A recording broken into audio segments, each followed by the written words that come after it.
Today our guest is Professor Anthony Stockard. He's the Director of Theater and Associate Professor of Drama at Norfolk State University. Professor Stockard is completing his first year at NSU as the new Director of Theater, and prior to coming to NSU, he spent 5 years as an Associate Professor of Theater Arts at Alabama State University. And since his arrival at NSU, Stockard has directed and produced critically acclaimed productions, including the NSU box office record-breaking production of Dreamgirls, which I happen to have seen. It was an excellent, excellent production. His production of The Brothers' Size was recently announced as an official selection for the 2015 National Black Theater Festival, and Professor Stockard will be talking to us about that more in just a little bit. Stockard is a professional director and award-winning actor who holds affiliations and memberships with the Stage Directors and Choreographers Society, the Actors Equity Association, and the Screen Actors Guild, among others. Let's just welcome Professor Stockard. Glad to have you with us. I'm glad you're here with us to share some exciting news about theater going forward. We're excited to have you here. Thanks for having me. Absolutely. Professor Stockard, we only have a brief introduction of you, so I'd just like you to tell us a little bit more about your background and your experiences before coming to Norfolk State University. Well, I studied theater in undergraduate school at Alabama State. That's actually my alma mater. I studied a little bit of classical training at the Alabama Shakespeare Festival. I went to grad school in Boston at Brandeis University. After graduating from there, I spent some time in New York doing regional theater, off-Broadway, television, and film. And I was presented with an opportunity to go back to Alabama to become the artistic director of a professional company in Birmingham, Alabama. And I spent some time there, and then my former theater professor, chair, asked me to come back to teach at the university. And when she presented me with that opportunity, I, went ahead and was doing both at the same time, actually. It was commuting back and forth between Birmingham and Montgomery for teaching at the university and running the theater company. But eventually, I sort of felt that my real niche was in education. So I moved away from the company and committed full-time to my alma mater, and that's kind of what brought me into the educational field. Okay, then that really has to be a commitment because you take yourself out of enclaves like in New York City where you may either be doing Broadway or off-Broadway productions, and then you find that your niche, your calling, as you say, is at the university level to give that talent, that ability to a lot of young people who are aspiring actors and actresses. So that's excellent. So naturally the question is going to be, what made you decide to come to Norfolk State University as its theater director? I actually had no plans on going anywhere where I was at. It was my alma mater. I felt very honored and privileged to have the ability to go back and teach there. But I did have a little short list of things in my back pocket. I said if an opportunity like this presented itself, I would definitely at least consider it. And some of those things where it would absolutely have to be another HBCU, would have to be something that needed to have some growth and development so I could take all of, what I've accumulated professionally and in education to go ahead and apply that to, develop something. I like to be a part of creating new things, developing new ways of doing things, and I'm not really big on walking into be another cog in the wheel of something that is already running extremely efficiently. And I wanted it to be in an area, a metropolitan area. There was a lot of things on my list. And I was actually at the Kennedy Center with my students at the university I taught at before I came here. And when a friend told me about the opportunity, I sort of just did a impromptu drive from Washington, D.C. to Norfolk to sort of check the campus out. I talked to students and people like that, hadn't formally applied or, tried to be considered for the position. And I was just taken back by the beauty of all the new developments on campus with the buildings. The students seemed to be very excited about the idea of arts and culture and expressing themselves. And, of course, there was the component of having new facilities being in the works. So all of those things were what made me throw my name in the hat. And I am honored and happy to be serving as the new director of theater at the university. It's been. I am so happy to hear you say that, because you know what, we are having this rebirth, as you pointed out. We have a new Brown Hall for our listeners who know anything about the university and its history. Brown Hall is not only undergoing a renovation, but it is actually getting a facelift from the ground up. And we have a new nursing general education building and a new library, and things are happening at Norfolk State University, and your coming in at this time is only an extension of that growth. And certainly we talked about this a little bit earlier. I mentioned this, that you had this production of Dreamgirls, which broke NSU box office records. That was amazing. I'm not going to steal your thunder. I want you to tell the listeners just how that happened, because I was overwhelmed when I walked into the theater and saw that theater packed. Can you just talk a little bit about that?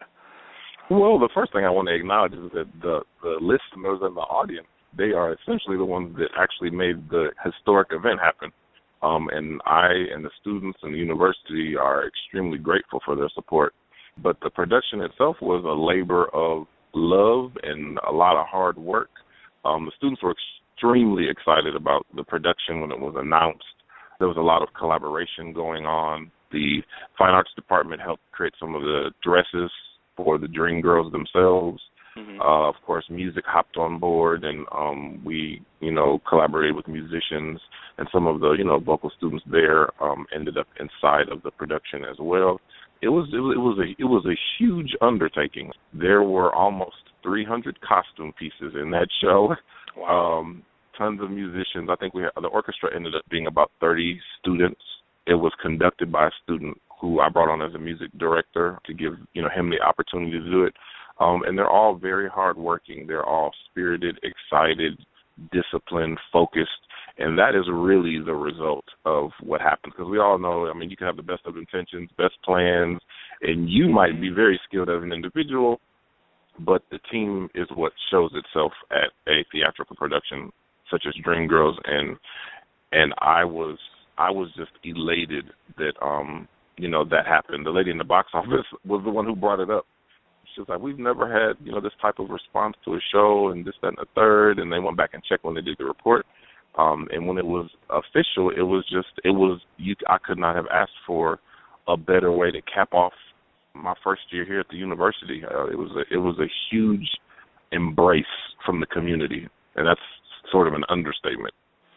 And I think that's an excellent way of putting it, an embrace from the university. It's almost as if, number one, there were open arms for you to come to the institution, and you certainly moved theater forward. And then there was this embracing of the work of your hands and the work of the students, and we saw a sold-out house on opening night. But see, you're being a little bit modest, because you need to tell the story, tell the whole story, because not only did you sell out the first night, what else did you do?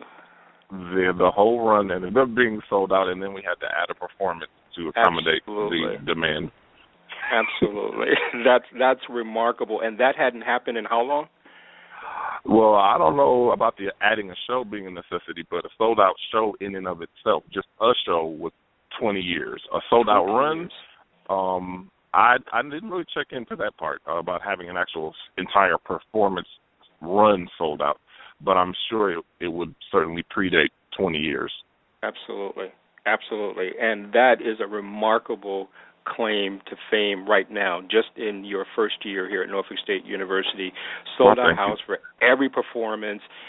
SRO, it was a fantastic evening of drama. I don't think I've ever enjoyed anything as much, and I've been here, like I said, 20-plus years. And I happen to know that, our former drama director, Dr. Clarence Murray, God rest his soul, he actually did a performance of Dreamgirls, and taking nothing away from what he did or for the theater that he brought to this institution, here is another rendition, if you will. Not that it changed anything, but just in terms of the style that you bring to it and the production and the value of that production to this institution. And here you have a sold-out house. What a remarkable accomplishment for your first year. Thank you very much. Professor Stockard, another question. Any chance of a do-over for Dreamgirls? People are asking. It's a possibility. We had already planned next season out, so I don't know that it'll be fit into that. But an encore performance certainly is something that I would strongly consider doing. Maybe not this season, but the season after. Great, great. So how do you decide what plays or dramas you will produce each year? What's your modus operandi? How do you get that decided? Well, any good theater program should produce at least 3 shows per year, and that is the number that I toyed with initially when I got here. There was a lot of, we had over 100 people audition for the company, which I was told that the numbers might be smaller than that. And when I saw the demand, I wanted to give them what they wanted. So we went ahead and moved it to 4 shows. In terms of programming, this particular year, I knew that we were building an audience. I knew that everybody might not necessarily be a theater goer. So I had a nice blend of things that they might have heard in school or read in, high school, Raising in the Sun, right. A big blockbuster number like Dreamgirls, things that were movies that people would already know, like For Color Girls. I created a show called A Musical Tribute to Whitney Houston, and I brought in a guest artist for that show to sort of launch the season off. And the shows were basically selected to reacclimate, reintroduce, draw in the community. And I knew that as long as we had a top-notch, second-to-none product for them to see, that they would understand that just because you don't know the title of a play or have never seen it before, like Dreamgirls or Raising in the Sun or For Color Girls, that, it doesn't diminish the ability for you to thoroughly enjoy yourself. And that's sort of the commitment I asked the audience to make. I said, you saw these shows before they were movies, you didn't even know they existed as musicals and plays. Most of the audience sort of raised their hand and admitted to that. I said, but what a wonderful night in the theater you had tonight. And they completely agreed, and they've sort of given me their commitment that they will come see, if it's called the Lemonade Stand, the title is no longer important. They saw the product. They see how amazing the shows are, how fabulously talented our students are, and they made the commitment to just come support us, and we will put that to the test in season 2 of Ministry Theater Company. Absolutely. I like the whole idea of using, the literature, for instance, from Lorraine Hansberry or Raising in the Sun, because many students, as you pointed out, have not heard of it. They may not be familiar with the title, but it certainly gives us talking points when we go back into the classroom and we're talking about great literature, people that you may or may not have heard about, and now you see this being brought to life on the stage. And I happened to be in the audience when you had Whitney Houston, which was superbly done. Can you talk a little bit about the cast and your process for bringing that to the stage? Actually, it was a show that I was supposed to do a cabaret show with my students at my former institution, and when we were getting musicians together, we had already scheduled auditions. The announcement of Miss Houston, came across, media, social media. And as we were still thinking about Broadway tunes and things of that nature, we said we should have a segment for Whitney. So we started out as a segment, and then we said, let's just do the whole show. Let's do a tribute to her. Let's just turn this into a tribute show. And then we had the music, but I felt like it didn't come together. It was just like song, then another song. So then I wrote a script to turn it into sort of an evening or a concert with her. And I've done it about 4 or 5 times at this point, and every time I do it, I swap a couple songs out, tweak with the script.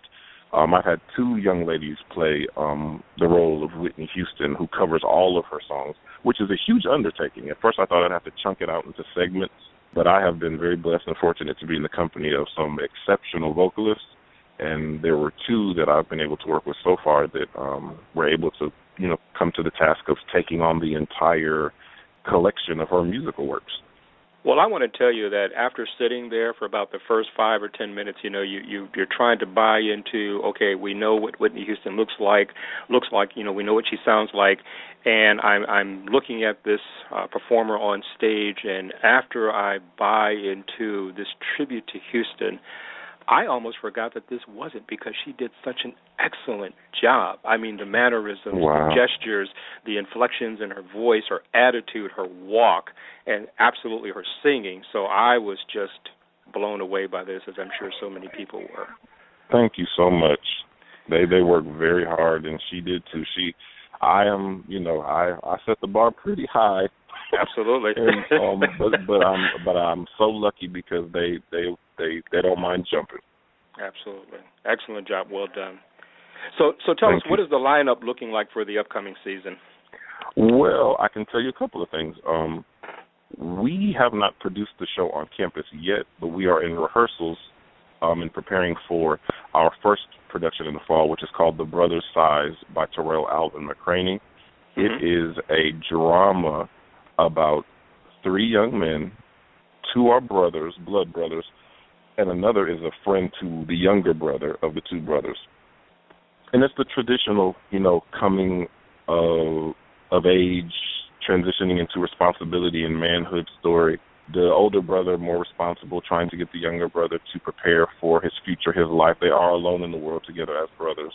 Mm-hmm. The friend comes in, not as focused, not as interested in his future, and becomes this sort of temptation to pull him away from the path his brother is trying to get him on. And I don't want to give too much away of the plot, right, but it is an epic story, and you really have to see it to understand what happens. But the older brother makes what is probably one of the greatest sacrifices of any man in literature for his younger brother. Wow. There's dream sequences inside of them. They have dreams that sort of tell the subtext of what's going on. Mm-hmm. All of their names come from West African Yoruba culture, from their pantheon of gods, and they sort of take on the qualities of those people, like, with Zeus, the Thunderbolt King, mm-hmm. Aphrodite, love. They have similar attributes.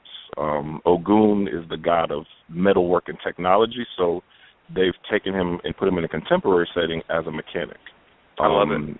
And they do that with all of the characters, and we see them as their Orisha. They have very specific regalia and accoutrement inside of the folklore and storytelling of West African Yoruban culture, and they appear as their godlike form inside of the dreams, and mm-hmm. then we pop back out of the dreams into contemporary life, and they're walking around in jeans and T-shirts in the middle of the Louisiana bayou talking to each other.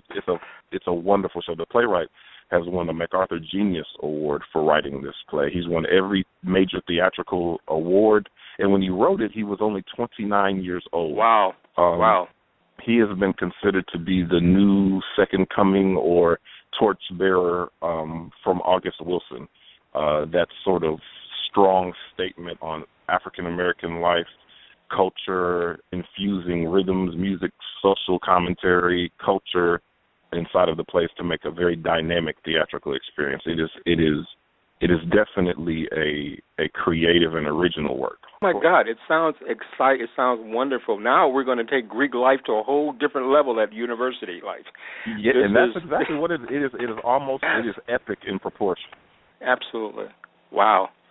So let me ask you this, because it seems like bringing the richness of this kind of production to the university is about engagement and taking students to obviously that next level. So what is your philosophy when it comes to teaching students about acting or the performing arts? What is it that they need to know? Well, it depends on the individual, but to try to truncate it to the smallest, sort of bullet list, it's about being open, being free, doing research to inform how you interpret the literature, understanding what the characters want, and that's all sort of the preparation part of it. The real, heart and soul of training is teaching young people to have full control over their mind, their emotions, their voice, their body, integrating all of those components into a consistent, repeatable, dynamic, exquisite performance that can be replicated. And, just being a human in the world, walking around trying to find our way, find ourselves as young people, and then trying to, find a way to really speak and communicate in a way that says what we want it to. Those are already natural challenges that we have. But, training young performers, it's really about finding a way to find someone else's truth and be a vessel to tell someone else's story, and to be open enough to receive it, not to judge it, and to push it out there. And in stories like The Brother Size that are so dynamic and original, certainly most students will not have lived the life of these characters, but it's important that there is a level of empathy, of consideration. It's always been my thought that theater just creates better human beings, the training in and of itself. It's not just the skill set. It's not just the career moves. It's not just being able to maintain your instrument. The more characters you pick up, the more stories you tell, the greater the empathy and understanding. And I have never seen an individual who has embraced a training process not also walk away as a better individual in general, more broad thinking. It's an exceptional process to witness, and I am very grateful to have been a part of training, dozens of students, if not hundreds at this point, in that process. And every time it's a new thing. It's a new observation. It's a new moment. It's a new thing to tackle. We all have the things that we hold in, that we filter, that block us from being our exceptional selves, and theater tackles that. Because if you're a person who blocks, I don't get emotional, I don't do emotion, but this role calls for it, so you're going to do it now. And then that's the work we work on, to breaking and opening and creating a safe space to explore all of that and apply it. And, of course, on a professional level, make it consistent, make it directable, make it so succinct and structured that it can be taken apart by a director and say, no, just replace this moment. What are you doing here? No, your body's telling me this story. I know that's what you're thinking, but this is kind of, it's a very delicate dance between the director and the actors. And, of course, theater has a very broad scope of non-performance-based things, such as lighting design, sound design, scenic design, costume design, properties design, stage management, theater management. I mean, there's dozens of other positions that are artistic in nature that help support the performances. The costumes that they wear, the selection. What stories do the costumes tell for the actors? If the dress is green, the set can't be green. We don't want to use green lights, or do we? It's a very intricate collaborative process. Theater is certainly a very dynamic experience, and I try to encourage students, whether you want to be a scenic designer or a performer, dive into all areas, if not for any other reason, to get an appreciation of the responsibilities of the people you work with to create productions. But a lot of times people find secondary interests that they like. All of them very marketable, all of them very employable. And certainly in technical theater, you don't have to look the part. It's about just, do you have talent? There's nothing wrong with that either. So I try to keep them well-rounded. And then sometimes that talent, it's not realized, or it's kind of dormant, and then by having all of this exposure, it may in fact surface, or they may realize that they have some proclivity for something that they didn't even know they could do. Absolutely. That is exactly. I've had plenty of designers who become actors who go on successful careers. I've had actors who find stage management or design and go on to do that. It's such a broad scope. You hear theater, most people think performance, but there, even in academia, MFAs, PhD degrees, there's at least 21 focused areas that stem from the area of theater, even as you would, go to seek a terminal degree or a graduate degree.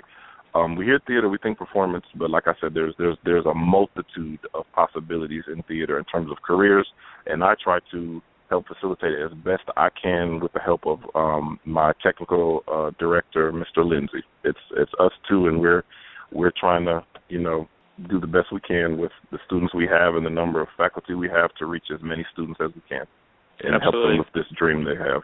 Absolutely. And a little shout out to Brando Lindsay, who's been doing this for a number of years and has done an excellent job with stage design and moving the students through this process of turning them from neophytes into well-seasoned actors, and we certainly thank him for his service to the university for that. Absolutely. And I would imagine that it's not always an easy sell getting young people to realize that they have a safe place in which to express themselves. And as you said, to embrace characters and to tell their stories in voices other than their own. What about those students who are not easy to get that message across to? How do you deal with them? Well, in my years of doing this, I've discovered that some catch on immediately, some catch on later, some catch on after. And usually there's those that jump on board, they're ready to go, they roll their sleeves up, and they're just open from the beginning. And then there are those who need to see that somebody else has gone through the process, and then they become comfortable with opening themselves up to process. And then there are those who hold on to certain things and are dealing with things.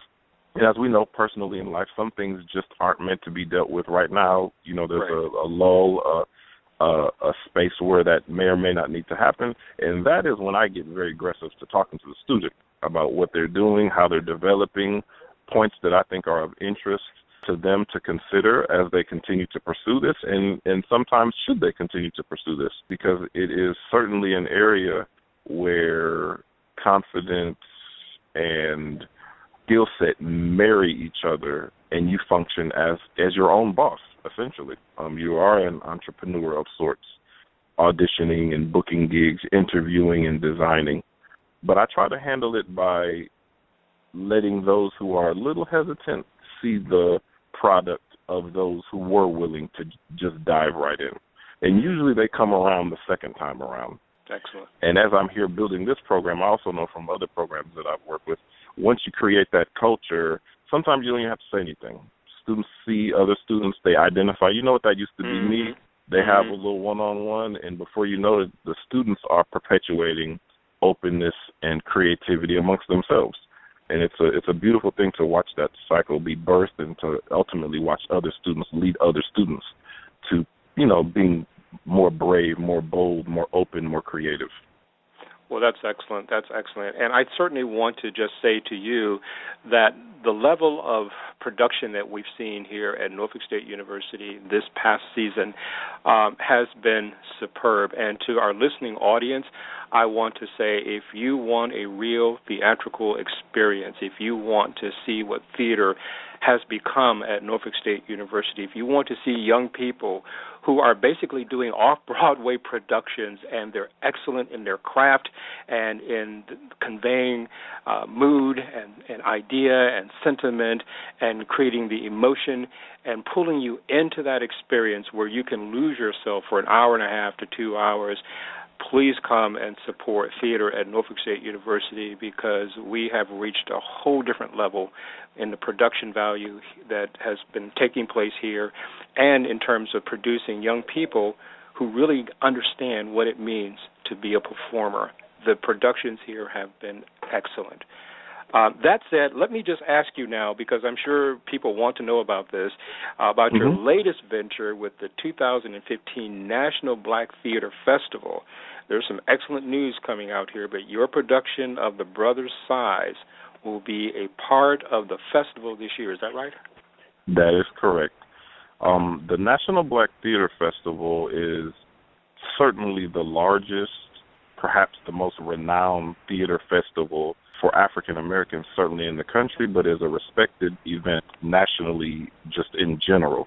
It only happens once every other year, and hundreds of professional companies submit to be considered for selection. You could liken it to the Sundance Film Festival. Everybody submits, but only a select few are selected to be included inside of the film festival, and that is true of the National Black Theater Festival. Now, wait. I need you to say that one more time. That's important. Say that again, please.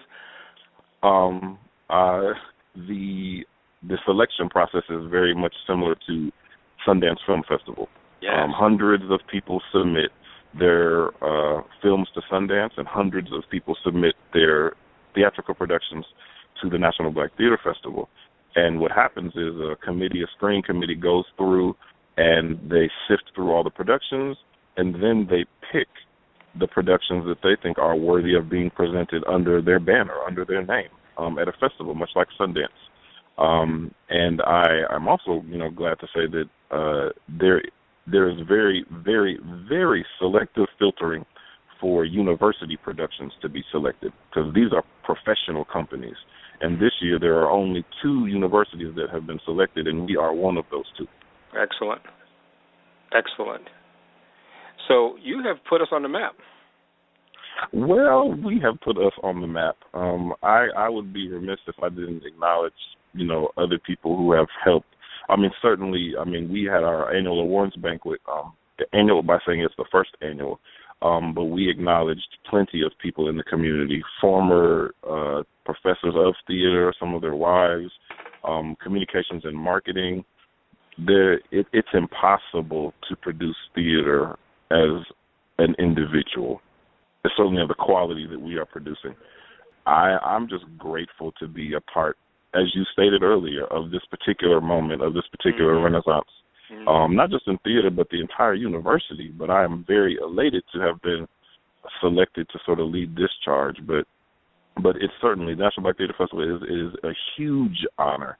You know, earlier this year we did a Raise It in the Sun, and the Kennedy Center sent representatives to respond to the show and sent glowing reviews back from the production. And some of the students were selected as a National Irene Ryan nominees. And those are, you know, it's a national award from the Kennedy Center programming. And these are literally, I mean, the National Black Theater Festival, the Kennedy Center's American College Theater Festival, and the year before, it was the summer before, the National Association for Speech and Dramatic Art, NADSA. We participate in all three. This is the first for the National Black Theater Festival, and it's the first for the American College Theater Festival. But, you know, theater has shown itself well this year at the very highest level of scrutiny for collegiate theater. ACTF, the American College Theater Festival, is actually the highest level. It is a national effort for collegiate theater. That's for graduate and undergraduate students. But the National Black Theater Festival is really for professionals. And to be selected from one or two universities to go, it says tons about what we have accomplished this year. Well, it speaks volumes. And if I'm going to take a stab at this. You said the Irene Ryan Award. Is that the same Irene Ryan from the Beverly Hillbillies who played Grant? It is. Yes. A lot of people don't know this, but almost any star, and I mean star, not, they were good in that one movie. I mean stars with careers, they all come from the theater. Even the people who come over here from London, you know, over there, you know, in you know, across the pond, as they say, you know, theater to them is like going to a movie. It is thoroughly integrated into their cultural education and understanding of the world and exposure to the arts. And over here, it doesn't have as such a prominence, but you know, there is no, even with the National Black Theater Festival, the people who have been on the board have included Sidney Poitier, Ruby Dee. Currently, right now, Denzel Washington, Morgan Freeman are on the board. And most people wouldn't think that they'd be a part of this, but they all come from the theater. It is the requisite training ground for people who want careers as performers. How about that? Well, you know what? One of the people on that board, Sidney Poitier, he is the one who actually inspired me to teach. His movie, To Serve With Love, impacted my life as a young man so much that, oh, my God, I owe that man. So I owe him dinner, a steak dinner, absolutely. But this isn't about me. This is about you. And I'm sure with all this talk about the Brother Size and the National Black Theater Festival, you're going to have people lining up. So can you tell me, when will auditions be scheduled for the fall semester, and how does that process work? Well, we Brother Size has been cast for the summer because we have to present in August. And the first show on the docket, as I said, in September, we'll be presenting the Brother Size. The week after that show, which I believe is the second or third week of September, we will be holding auditions. After that, you know, we spoke earlier about, you know, encore possibilities. We are going to do a special homecoming performance of the Whitney Houston musical tribute in Wilder. Great. We're going to kick off the homecoming week in Wilder. I don't want to say a date, but I'll just tell you that they can look for homecoming program. I don't want to misquote anything.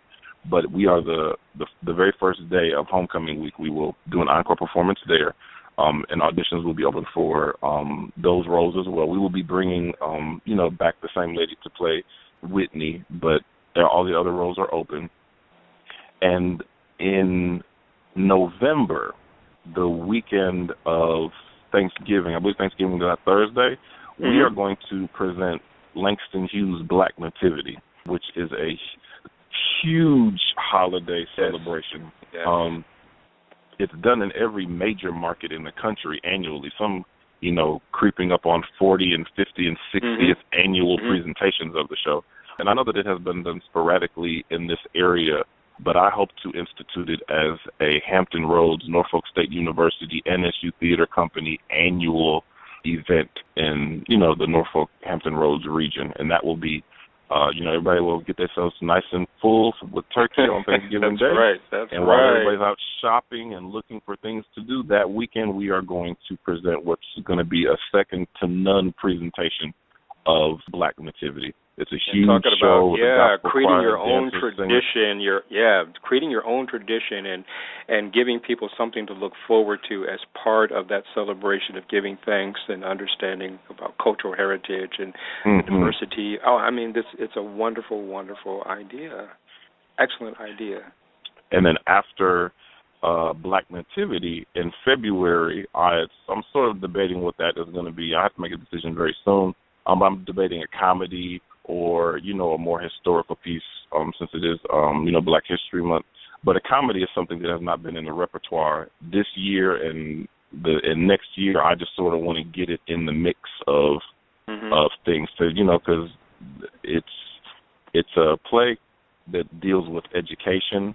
It deals with the structure of the school system, but it puts it in a comedic context. But it really speaks to the future and needs and desires of our young people in high school and what they're going through and what they are seeking. But it is a laugh out loud, just romp, and it's a really nice piece. The other piece that is being considered is, of course, the classic by August Wilson, Fences. Absolutely. And I'm not sure which one we'll do, but that's what we're looking at. So those are the shows and those are the roles. So whether people want to do poetry for Black Nativity, or if they're a gospel singer, or if they're a musical theater person, if they want to act, if they want to sing, if they want to dance, if they want to do comedy, if they want to do drama, this season has something for everyone. And Black Nativity, we're going to present it as a community celebration. It will be officially presented and directed and sponsored by NSU Theater Company, but it is going to be NSU's Christmas gift to Hampton Roads. Anybody can audition. Anybody can be a part of the show.